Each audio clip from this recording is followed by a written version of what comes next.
Shri Radha Raman institutes में आप सभी का बहुत बहुत स्वागत है। Welcome to Shri Radha Raman institutes.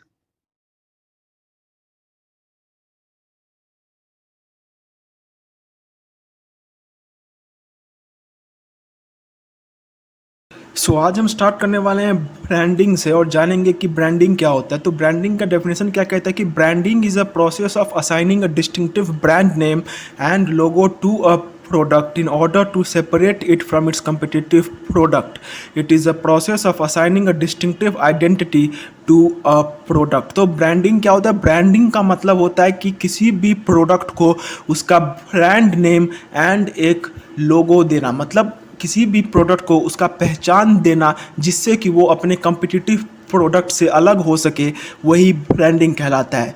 For example Tata के कार्स के ऊपर में टाटा का लोगो लगा होता है, क्यों? ताकि वो कहीं महिंद्रा के कार्स के साथ वो लोग कन्फ्यूज ना हो जाए। तो ब्रांडिंग का मतलब क्या होता है कि किसी भी प्रोडक्ट को उसका आइडेंटिटी देना। Giving an identity to a product is known as branding. मतलब हम एक प्रोडक्ट को उसका आइडेंटिटी दे रहे हैं, उसका लोगो और उसका नेम दे रहे हैं उसको, वही ब्रांडिंग कहलाता है। अब ब्रांडिंग के मेरिट्स क्या क्या हैं? Advantages to producers. अब पहले हम लोग देखेंगे कि ब्रांडिंग जो है वो प्रोड्यूसर्स के लिए किस तरीके से एडवांटेजियस होता है। तो इसका पहला पॉइंट है product differentiation. Branding is the process of giving an identity to a product and it helps the product to be differentiated from its competitive products. ये हमने डेफिनेशन में ही जान लिया था कि ब्रांडिंग में हम लोग क्या करते हैं कि एक प्रोडक्ट को उसका आइडेंटिटी देते हैं, मतलब वो प्रोडक्ट क्या है वो हम उसमें देते हैं। तो क्योंकि ब्रांडिंग में हम उसको आइडेंटिटी दे रहे हैं, तो इससे क्या होता है कि जो प्रोड्यूसर्स होते हैं वो अपने प्रोडक्ट को अपने कम्पिटिटिव प्रोडक्ट के साथ अलग करके निकाल सकते हैं। जैसा कि आपने बहुत बार देखा होगा मार्केट में कि जो टाटा के सॉल्ट होते हैं उन सब का एक नकली कॉपी या फिर उसके जैसा ही मिलता जुलता कॉपी निकाल लिया जाता है। तो इन दैट केस अगर टाटा कंपनी अपने नमक के ऊपर में अपना ब्रांड नेम नहीं लगाती है तो people will get confused between कि कौन सा असली टाटा है कौन सा नकली टाटा है। So it is very important for a brand to assign its brand name and logo to a product. इसके बाद आता है advertising. Branding helps in advertising a product. A firm can advertise its product by its brand name. So हम लोग अक्सर market में देखते हैं कि जब भी कोई प्रोडक्ट मार्केट में आता है तो उस समय पे क्या होता है कि उस प्रोडक्ट के ऊपर में उसका ब्रांड नेम एंड उसका ब्रांड लोगो रहता है, एंड जहाँ जहाँ भी वो प्रोडक्ट जाता है वो दोनों उसके साथ चलते हैं। तो इनडायरेक्टली यहाँ पे हो क्या रहा है कि वो जो प्रोडक्ट है वो एक एडवर्टाइजिंग एजेंट का काम कर रहा है। वो क्या कर रहा है कि वो जिस ब्रांड के अंदर में बना हुआ है वो उस ब्रांड का एडवर्टाइजिंग मार्केट में कर रहा है।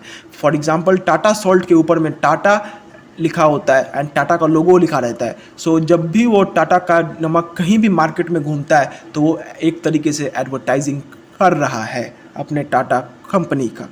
फिर है easy introduction of new products. New products can be easily introduced into the market under a good brand name. This also results in the success of the new product. तो ये क्या कहता है कि जो नए प्रोडक्ट्स होते हैं उनको मार्केट में बहुत आसानी से एंट्री करवाया जा सकता है। मतलब अगर एक ब्रांड का ब्रांड नेम अच्छा है तो उससे वो नए प्रोडक्ट्स को और आसानी से ला सकता है। अब इसको एक एग्जांपल के थ्रू समझते हैं। मान के चलिए टाटा सॉल्ट है एंड एक नॉर्मल कोई सॉल्ट कंपनी है, कोई लोकल सॉल्ट कंपनी है। अब टाटा सॉल्ट अगर टाटा सॉल्ट को छोड़ के टाटा स्पाइसेस भी बनाने लगती है तो क्योंकि टाटा का पहले से ही सॉल्ट के विभाग में यानी घरेलू चीज़ों के विभाग में इतना अच्छा नाम है तो उसकी वजह से उसे बाकी सब चीज़ों को एंट्री करवाने में उतना ज़्यादा दिक्कत नहीं होगा। But on the other hand जो कंपनी लोकल है अगर वो टाटा के साथ कंपटीशन कर रही है एंड उसी कंपटीशन में वो टाटा के जैसे वो भी स्पाइसेस मार्केट में निकाल रही है, तो क्योंकि उसका ब्रांड नेम उतना अच्छा नहीं है तो उसके लिए बहुत मुश्किल होगा in order to get that product sold. बहुत मुश्किल होता है उसके लिए उस प्रोडक्ट को मार्केट में ले आना। So a good brand name can make the introduction of new products easy for a brand. इसके बाद आता है differential pricing. A well known brand name has the advantage of charging a little more price as compare to its competitors. For example, let us take two companies A and B. Let us consider that brand A has a little more goodwill as compared to brand B. Both the brands manufacture soaps, but because brand A has more goodwill as compared to brand B, brand A is able to charge a little more as compared to brand B for the same type of soap, as people in the market have more faith on brand A.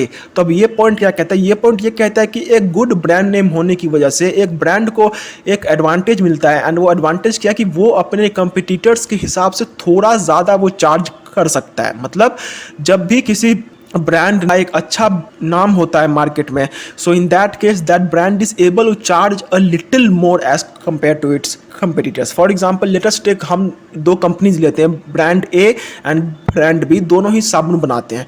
अब जो brand ए है उसका अच्छा goodwill है market में, उसका market में अच्छा रेपुटेशन है, उसका ब्रांड नेम अच्छा है। तो क्योंकि उसका ब्रांड नेम अच्छा है तो वो अगर अपने कंपटीटर के मुकाबले अपने कस्टमर से 1-2 रुपया ज़्यादा भी चार्ज कर लेगा साबुन के लिए, तो उससे कंज्यूमर्स ज़्यादा अफेक्टेड नहीं होंगे। क्यों? क्योंकि वो कंज्यूमर यही सोचेंगे कि ये तो अच्छा ब्रांड नेम है, अगर ये थोड़ा पैसा ज़्यादा ले भी रहा है तो क्या है, हमें साबुन तो अच्छा मिल रहा है। तो यही डिफरेंशियल प्राइसिंग कहलाता है कि ब्रांड नेम अच्छा होने के कारण एक ब्रांड अपने कंपटीटर के हिसाब से ज़्यादा पैसे चार्ज कर सकता है for the same type of goods और सर्विसेज ही इज़ मैन्युफैक्चरिंग। जो गुड्स एंड सर्विसेज वो मैन्युफैक्चर करता है, अगर उसका ब्रांड नेम अच्छा हुआ तो उसके लिए उसे अपने कंपटीटर के हिसाब से ज़्यादा पैसा मिल सकता है। इसके बाद आता है lower selling cost. A good brand name lowers selling cost as because of the good brand name a firm does not have to spend too much on selling expenses as advertising. अब ये point क्या कहता है कि जो एक अच्छा brand name होता है वो सेलिंग कॉस्ट मतलब कॉस्ट ऑफ प्रोडक्शन को कम कर देता है एक ब्रांड के लिए। क्यों? क्योंकि उस ब्रांड का अच्छा ब्रांड नेम होने के कारण उसे ज़्यादा एडवर्टाइजिंग के ऊपर में खर्चा नहीं करना पड़ता है। फॉर एग्जांपल हम लेते हैं टाटा सॉल्ट, एंड वही जो एग्जांपल था हमारा नॉर्मल सॉल्ट वाला। सो टाटा सॉल्ट का एक बहुत अच्छा ब्रांड नेम है, तो टाटा सॉल्ट को उतना ज़्यादा एडवर्टाइजिंग खर्चा नहीं करना पड़ता है। बट क्योंकि उस लोकल कंपनी का उतना ज़्यादा ब्रांड नेम नहीं है तो उसका जो एडवर्टाइजिंग का खर्चा होगा वो टाटा के मुकाबले ज़्यादा होगा। टाटा जो है देश की बहुत पुरानी कंपनी है, एंड इसी वजह से उसका गुडविल मार्केट में अच्छा है, एंड फॉर दैट उसका जो सेलिंग कॉस्ट है वो कम हो जाता है। टाटा को उतना एडवर्टाइजिंग पे खर्चा करने की ज़रूरत नहीं पड़ती है अपने नमक को बेचने के लिए जितना किसी दूसरी कंपनी को करनी पड़ती है। इसके बाद आता है advantages to consumers. Product identification.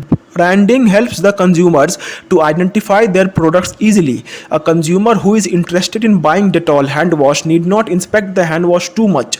Only the brand name Dettol is sufficient for him to buy the hand wash. अब ये पॉइंट जो है ये कंज्यूमर के व्यू पॉइंट से दिखाता है कि ब्रांडिंग कंज्यूमर्स के लिए कैसे एडवांटेजियस होता है। तो ये पॉइंट क्या कहता है कि जो ब्रांडिंग है वो एक कंज्यूमर को अपना सामान पहचानने में मदद करता है। ये हम अपने रियल लाइफ में भी देखते हैं कि जब हम लोग अपने दुकानों में जाते हैं तो वहाँ पे हमें अगर अपना सामान का सिर्फ लोगो दिख जाता है तो उससे ही हम लोग अपना सामान को पहचान लेते हैं। तो हमारे लिए सामान को पहचानना बहुत आसान हो जाता है अगर उसका ब्रांडिंग उसके ऊपर में हो। अब एग्जांपल के तौर पे लेके चलते हैं कि अगर डेटॉल हैंड वॉश है, अगर डेटॉल हैंड वॉश अपना लोगो नहीं लगाती है, अपना नाम उसके ऊपर नहीं लगाती है, सिर्फ डेटॉल लिख देती है, तो वैसे केसेस में उसका सामान का बिकने का कम चांस है। क्यों? क्योंकि कंज्यूमर्स उसको उतनी जल्दी नहीं पहचान पाएंगे, एंड कंज्यूमर्स के लिए भी मुश्किल होगा अपना डेटॉल हैंड वॉश ढूंढने का। लेकिन क्योंकि डेटॉल अपना हैंड वॉश के ऊपर में नाम भी लगाती है एंड वो स्टिकर भी लगाती है, सो बिकॉज ऑफ दैट उसका जो प्रोडक्ट है वो बहुत अच्छे से आइडेंटिफाई हो सकता है when it comes to be identified in the market. Product identification बहुत अच्छे से हो सकता है। इसके बाद आता है इंश्योर्स क्वालिटी।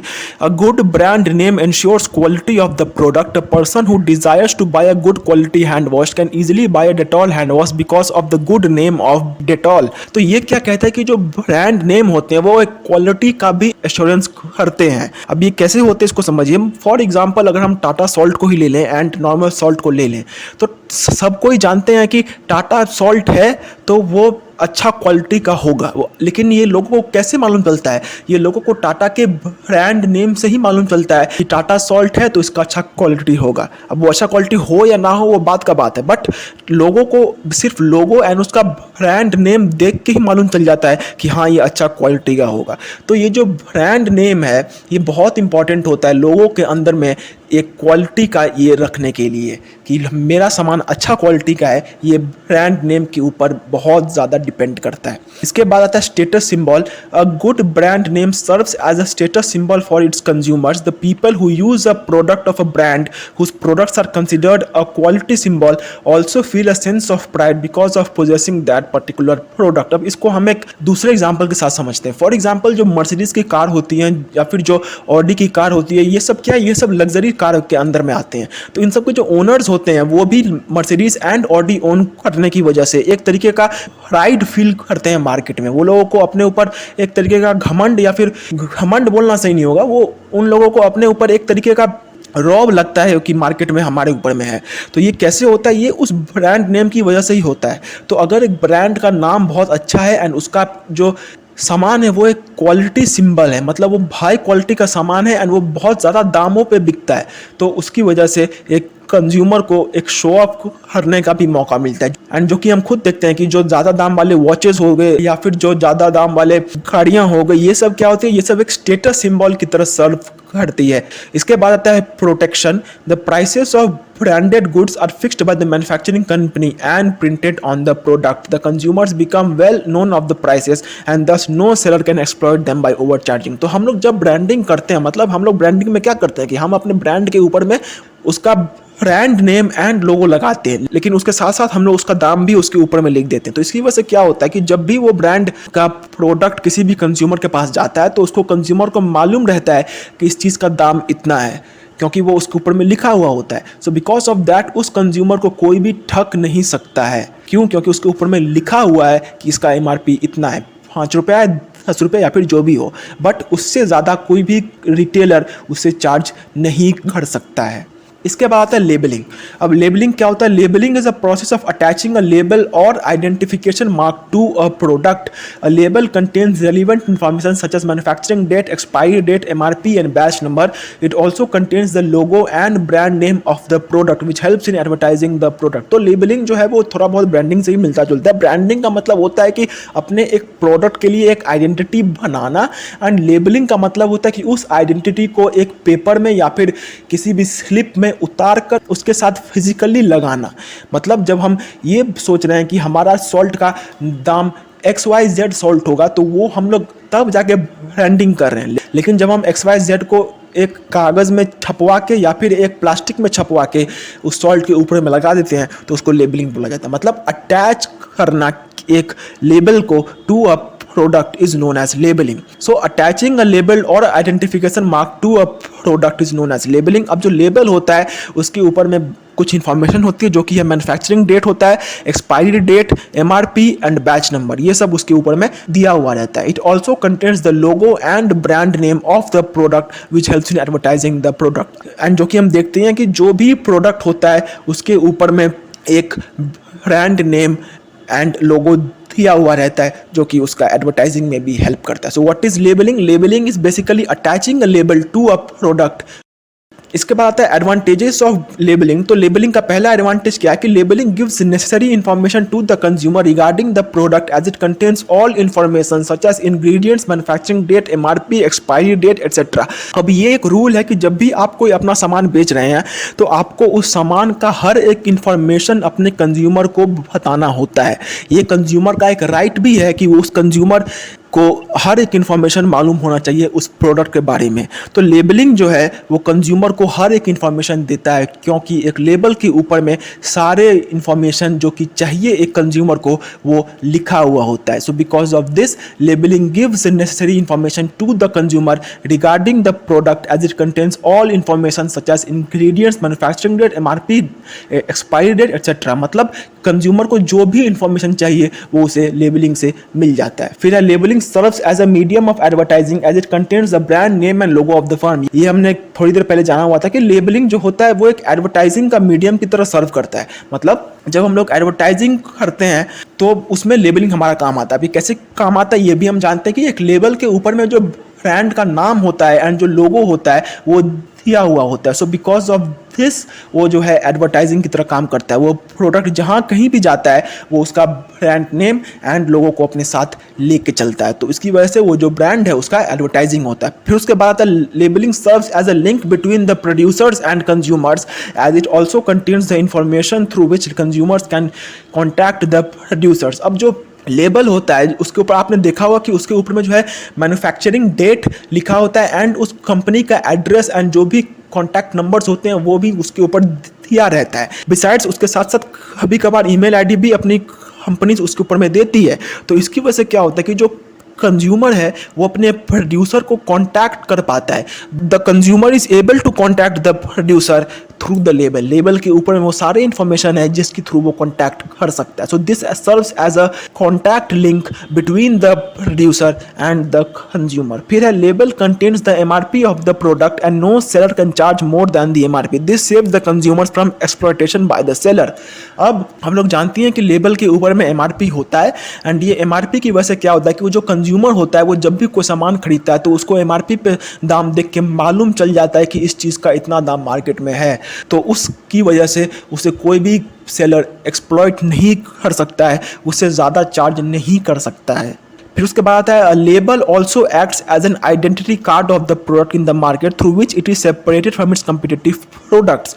अब जो लेबल होता है वो एक आइडेंटिटी कार्ड की तरह काम करता है प्रोडक्ट का, जिसकी वजह से वो मार्केट में अपने कम्पिटिटिव प्रोडक्ट से अलग रह सकता है। ये हम जानते ही हैं कि क्योंकि लेबल के ऊपर में लोगो होता है, फिर ब्रांड नेम होता है एंड भी और भी डिज़ाइंस होते हैं, तो ये सब कुछ क्या करते हैं कि उस लेबल को एक सोर्स बना देते हैं जिससे कि वो प्रोडक्ट अपने कंज्यूमर को मिल जाता है एंड अपने कंपटीटर से भी अलग रहता है। A good and well designed label also helps in attracting the attention of the consumers. अब जो बहुत अच्छा एक लेबल है तो उससे क्या होता है कंज्यूमर्स उस प्रोडक्ट की तरफ खींचे हुए चले आते हैं। ये हम रियल लाइफ में भी देखते हैं कि अगर किसी प्रोडक्ट के ऊपर में बहुत अच्छे से ये दिया हुआ है, किसी बहुत तरीके का अच्छा कोई रंग यूज़ किया गया है, उसमें बहुत अच्छे तरीके के फॉन्ट्स यूज़ किए गए हैं, सो ये सब की वजह से हम उसकी तरफ अट्रैक्टेड होते हैं एंड जैसे ही कंज्यूमर किसी की तरफ अट्रैक्ट हो रहा है,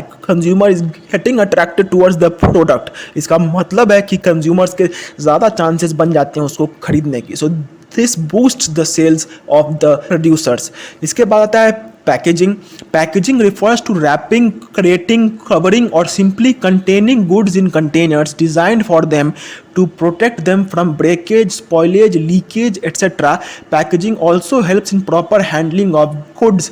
अब पैकेजिंग का मतलब क्या होता है कि हमने जो सामान बना लिया है, जिसका हमने ब्रांड नेम भी डिसाइड कर लिया, जिसके ऊपर लोगो भी लगा लिया, अब जब उसको फिजिकली पैक करने की बारी आती है इन सम कंटेनर्स तो वही पैकेजिंग कहलाता है। So packaging is basically storing those products in their containers. फिर उसके बाद आता है फीचर्स ऑफ गुड पैकेजिंग की। एक गुड पैकेजिंग के फीचर्स क्या क्या होते हैं। तो पहला फीचर है package should be strong enough to protect the product content inside. तो ये पॉइंट क्या कहता है कि जो पैकेज है उसको स्ट्रॉन्ग होना होगा ताकि वो अपने अंदर में रखे हुए सामान को प्रोटेक्ट रख सके। अगर पैकेज स्ट्रॉन्ग नहीं होगा तो वो अपने अंदर के सामान को प्रोटेक्ट करके नहीं रख पाएगा। इसके बाद आता है package should be easy and convenient to handle. ये पॉइंट क्या कहता है कि पैकेज जो है उसे आसानी से लोग हैंडल कर सके, उसे इस तरीके का होना चाहिए।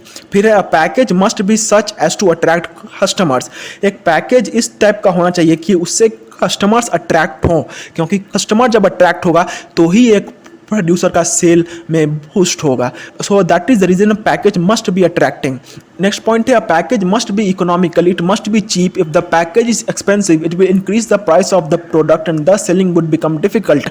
तो ये पॉइंट क्या कहता है कि जो पैकेज है उसे इकोनॉमिकल होना पड़ेगा। क्यों? क्योंकि अगर वो पैकेज एक्सपेंसिव हो जाता है, महंगा हो जाता है, तो उससे वो जो है वो चीज़ सामान का दाम बढ़ा देगा एंड जैसे ही सामान का दाम बढ़ जाएगा तो उसको खरीदने वाले की संख्या भी कम हो जाएगी। सो पैकेज मस्ट बी इकोनॉमिकल। एक पैकेज को सस्ता होना चाहिए जिससे कि उसका जो मैन्युफैक्चरिंग कॉस्ट है वो भी कम लगे एंड उसका दाम भी मार्केट में एक हद तक ही रहे। इसके बाद आता है a package should be eco friendly, it must not have any harmful effect on the environment.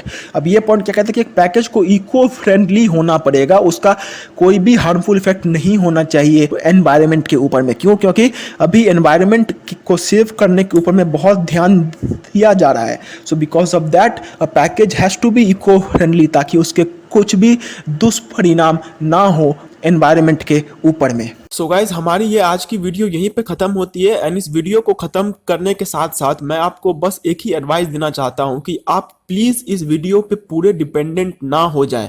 मैं आपसे रिक्वेस्ट करूँगा कि आप जिस भी बुक को फॉलो करते हैं आप एक बार उस बुक को जाके पढ़िए, एकदम से इस वीडियो पे डिपेंडेंट मत हो जाइए। एंड अगर ये वीडियो को आप एग्जाम के समय में देख रहे हैं then I request you not to take this video as the only source जिससे कि आप एग्जाम में अच्छे मार्क्स स्कोर कर पाए। आप प्लीज जाके अपने कोई भी टेक्स्ट बुक हो उसे अच्छे से पढ़िए। तो गाइस आशा करता हूं कि ये वीडियो आपके लिए हेल्पफुल रही होगी और अगर ये वीडियो आपके लिए थोड़ी सी भी हेल्पफुल रही होगी तो प्लीज इस वीडियो को एक बार लाइक जरूर कर दीजिए और अगर आप ऐसे वीडियोस और भी फ्यूचर में देखना चाहते हैं तो चैनल को सब्सक्राइब करके बेल आइकन को जरूर प्रेस कर लीजिए और अगर आपके कुछ भी डाउट्स, क्वेरीज या फिर क्वेश्चंस हैं उनको कमेंट सेक्शन में कमेंट जरूर कीजिए। एंड अगर आपके कुछ ऐसे दोस्त हैं जो कि इससे कुछ हेल्प पा सकते हैं तो इन ये वीडियो आप उनको भी प्लीज जरूर शेयर कर दीजिएगा। तब तक के लिए do take very good care of yourselves and bye bye and जय हिंद।